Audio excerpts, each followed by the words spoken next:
Brief about Jiddu Krishnamurti.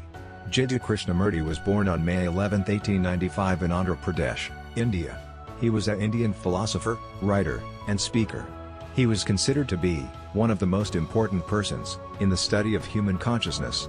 He spoke on a wide range of subjects, including psychological transformation, the nature of the mind, meditation and spiritual realization, bringing spirituality into daily life, and bringing about positive social change.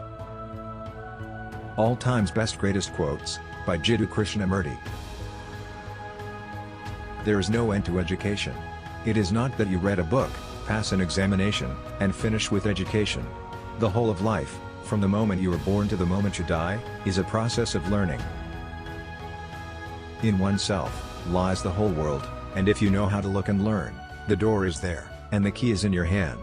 Nobody on earth can give you either the key, or the door to open, except yourself. It is very easy to conform to what your society, or your parents, and teachers tell you.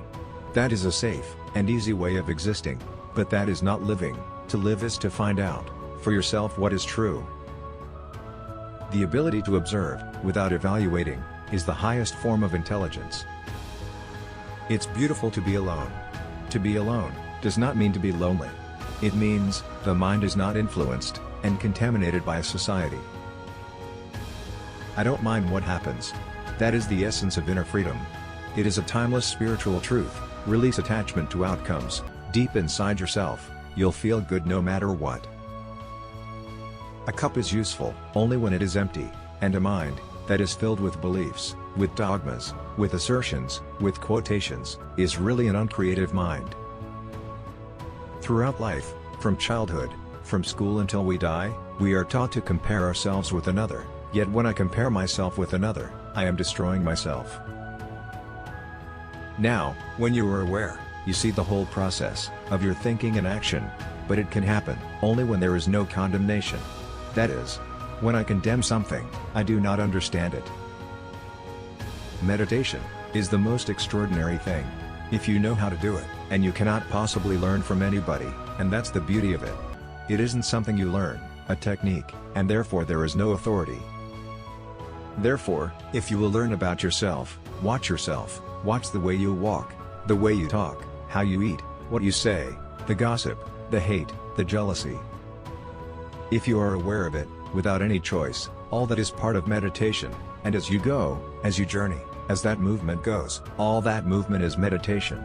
Then that movement is endless, timeless. Here is my secret: I don't mind what happens. Discipline does not mean suppression and control, nor is it an adjustment to a pattern or ideology. It means a mind that sees what is, and learns from what was. Freedom and love go together. Love is not a reaction. If I love you because you love me, that is mere trade, a thing to be bought in the market. It is not love. To love is not to ask anything in return, not even to feel that you are giving something, and it is only such love that can know freedom. Only when the mind is still, tranquil, not expecting or grasping, or resisting a single thing, is it possible to see what is true. It is the truth that liberates, not your effort to be free. Happiness is strange. It comes when you are not seeking it. When you are not making an effort to be happy, then unexpectedly, mysteriously, happiness is there, born of purity, of a loveliness of being. Look what is happening in the world. We are being conditioned by society, by the culture we live in, and that culture is the product of man. There is nothing holy, or divine, or eternal about culture. Silence is difficult and arduous. It is not to be played with. It isn't something that you can experience by reading a book, or by listening to a talk, or by sitting together, or by retiring into a wood or a monastery. I am afraid none of these things will bring about this silence. This silence demands intense psychological work.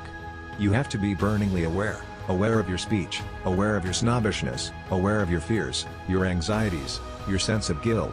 And when you die to all that, then out of that dying comes the beauty of silence. The fundamental factor of self-deception is this constant desire to be something in this world, and in the world hereafter. Fear is the destructive energy in man. It withers the mind, It distorts thought, it leads to all kinds of extraordinarily clever and subtle theories, absurd superstitions, dogmas, and beliefs. Intuition is the whisper of the soul. If your eyes are blinded with your worries, you cannot see the beauty of the sunset. Using another as a means of satisfaction and security is not love. Love is never security. Love is a state in which there is no desire to be secure. It is a state of vulnerability. How do you listen? Do you listen with your projections, through your projection, through your ambitions, desire, fears, anxieties, through hearing only what you want to hear, only what will be satisfactory, what will gratify, what will give comfort, what will for the moment alleviate your suffering? If you listen through the screen of your desires, then you obviously listen to your own voice. The more you know yourself, the more clarity there is. Self-knowledge has no end. You don't come to an achievement, and you don't come to a conclusion. It is an endless river.